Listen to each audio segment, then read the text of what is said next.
Olá, oncoamores, oncolovers, carecudos e carecudas. Eu resolvi gravar esse vídeo hoje para falar sobre uma coisa que os pacientes perguntam muito. Se não perguntam para mim ou para algum nutricionista, perguntam certamente para o cirurgião deles. Doutor, agora com a cirurgia eu tenho que parar de comer comida remosa, né? Ou, que são os alimentos remosos? Quando vocês usam, ou algum paciente usa o termo remoso, está preocupado com a cicatrização, a área que foi aberta e suturada pelo cirurgião. Alimentos remosos poderiam aumentar essa área, fazendo ou favorecendo mais inflamação e, com isso, diminuindo a possibilidade ou reduzindo a capacidade de cicatrização do organismo. Mas a gente olhar a resposta à cicatrização é bem mais ampla. A gente tem que pensar também na ingestão de açúcares em excesso, adoçantes em excesso, embutidos, alimentos ricos em corantes, conservantes, enlatados, carga sim de gordura de origem animal muito alta na dieta. E aí a gente pode, com isso fazendo parte de um hábito alimentar. Quando o indivíduo ingere uma quantidade de açúcar elevada, uma quantidade de refrigerantes elevadas, corante, conservante, fast foods, comidas mais rápidas e práticas, muito possivelmente esse indivíduo não ingere os alimentos protetores, que são aqueles ricos em fibra, vitaminas, minerais, fitoquímicos e compostos bioativos. Então essa balança não fecha. Tem um estudo de 2016 que acompanhou ratinhas, induziu câncer de mama e a um grupo ofereceu uma quantidade alta de açúcar, por exemplo. Esse grupo teve uma complicação muito maior e um índice de metástase muito maior quando recebeu xaropes de milho e concentração altas de açúcar. Fez uma produção aumentada de citocinas. Citocinas são proteínas de resposta inflamatória que comumente já estão elevadas no paciente oncológico, por exemplo. Então, quando eu penso que a população hoje, mundial, consome uma média de 1 copo de açúcar por dia, a gente está forçando um estágio pró-inflamatório nesses indivíduos. Por outro lado, quando a gente pensa num paciente diabético, todo mundo não sabe que o paciente diabético tem mais dificuldade para cicatrizar? Ele tem mais dificuldade para cicatrizar porque ele tem uma concentração maior de glicose, de açúcar circulando no sangue, e isso vai fornecer às células dele uma quantidade de açúcar muito alta além do que aquela célula está precisando. Vai glicar essa célula. E aí, em estágio de glicação avançada, essa célula perde um pouco da percepção da função dela, no caso, da função dela ali no estágio cicatricial pós-operatório. Um outro estudo mostrou que o alto consumo de adoçantes pode favorecer a uma situação extremamente semelhante, porque o indivíduo deixa de comer açúcar, mas usa uma carga muito maior de adoçantes artificiais, que também podem dificultar esse processo cicatricial. E aí a saída talvez fosse parar de utilizar açúcar e usar adoçantes, onde o próprio nome diz, adoçantes artificiais. Aí um estudo de 2014 de uma revista também muito importante, que é a Nature, mostrou que indivíduos que consomem adoçantes artificiais fazem com que o corpo pare de responder a essa resposta, ou minimamente que as células de defesa passem a estranhar a presença daqueles corantes ou conservantes ou daquela química existente ali. E aí manda um sinal de alerta anti-inflamatório para aquele corpo. Também mostra nesse mesmo trabalho que os adoçantes vão diminuir a qualidade da flora bacteriana intestinal. E aí as bactérias que antes poderiam fazer uma resposta inflamatória melhor, deixam de fazer, porque na verdade elas estão numa população muito pequena ou inexistente no intestino por conta do uso contínuo de adoçantes. Aí fica um pouco claro o porquê enlatados, embutidos, alimentos processados vão sim trabalhar ante a resposta inflamatória positiva no indivíduo. O consumo desses produtos é rico em ômega 6, que tem essa atividade pró-inflamatória. E o ideal é que a gente tenha um consumo balanceado entre ômega 6 e ômega 3. Então, além de evitar o consumo desses alimentos, é interessante, por esse mesmo motivo, que a gente evite de ingerir gordura de origem animal em quantidade aumentada, assim como frituras, alimentos feitos em grande quantidade, em imersão, em óleos ou gorduras muito quentes. Isso daí seria uma regra não só para aquele indivíduo em pré-op, em pré-operatório, antes da cirurgia, como também paciente pós-operatório. Mas num todo, eu falando aqui para a minha população, que é uma população oncológica, é um tipo de dieta que o ideal é que não fosse seguida. Um outro tipo de gordura, que é uma gordura feita pela indústria, se chama gordura trans. Um estudo acompanhou mulheres com hábitos de consumo de gordura trans. A gordura trans é uma gordura que é hidrogenada pela indústria, onde é inserido hidrogênio nas moléculas daquela gordura para que elas fiquem fofinhas. Um exemplo são as margarinas, os produtos que usam margarinas para a sua produção, como os biscoitos, recheio de biscoito recheado, folhados, enfim.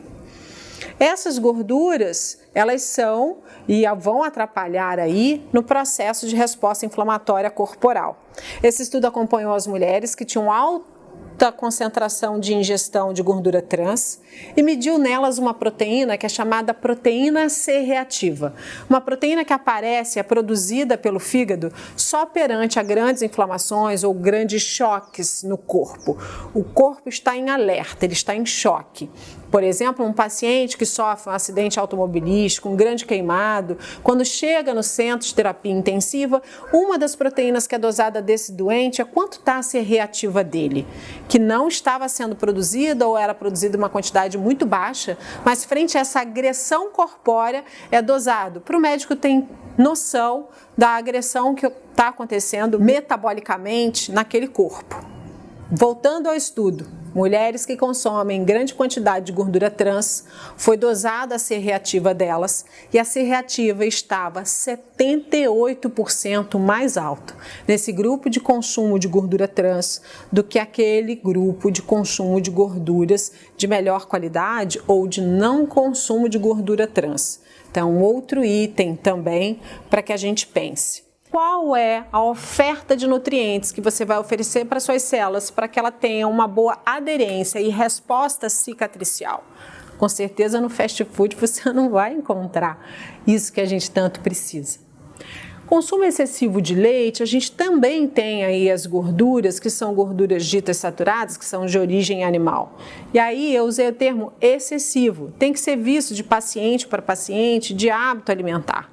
Chocolates adocicados ao leite e com açúcar também não vão auxiliar e vão trabalhar lá fazendo glicação avançada em nível celular.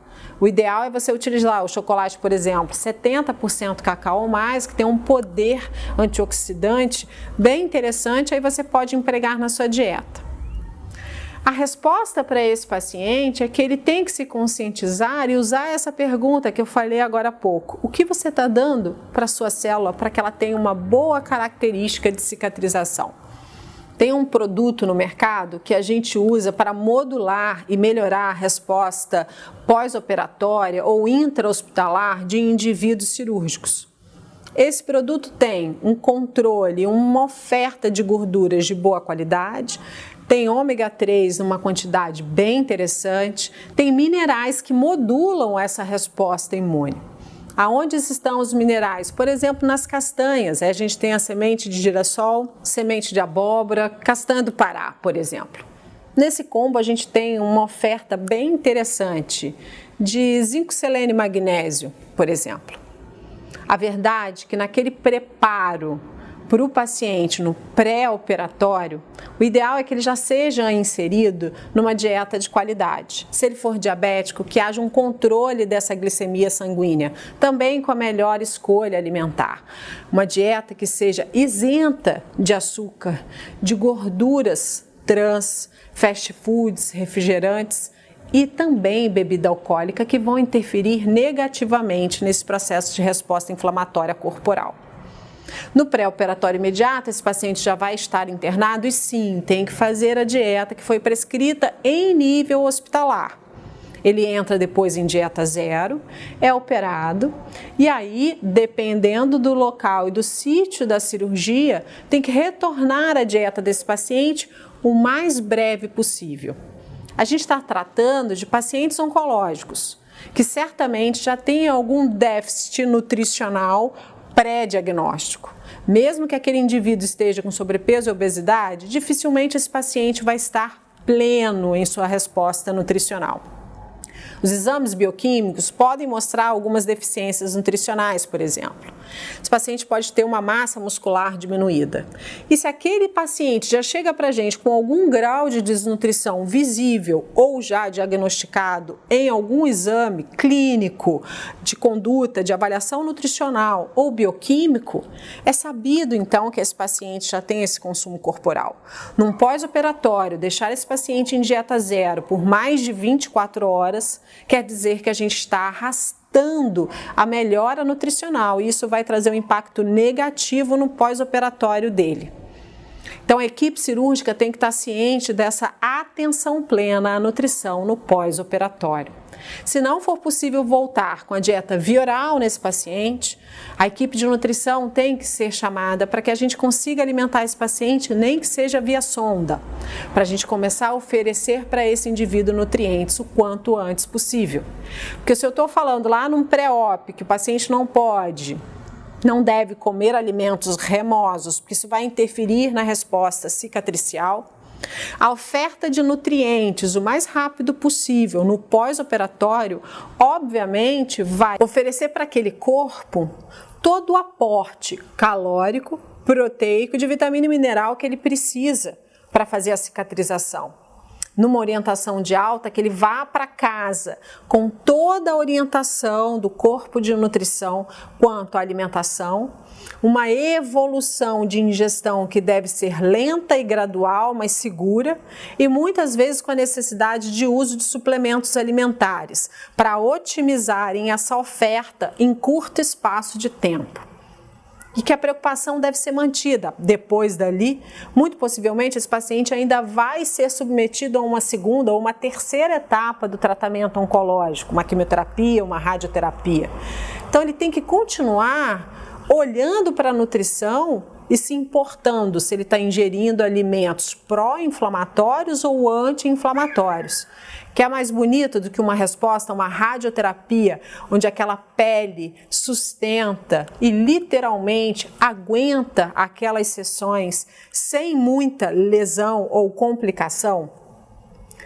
Pós-mastectomia, essa mulher conseguir progredir com uma boa cicatrização, uma resposta cicatricial segura, sem a necessidade de uso de várias medicações e antibióticos durante um tempo extremamente prolongado, porque ela está tendo uma boa resposta inflamatória e também cicatricial. Então isso é um processo amplo e essa preocupação se é remoso ou não devia estar somente nesse momento do doutor, você vai me operar? Eu tenho que comer, eu não posso comer remoso ou não. Estou dentro de um tratamento?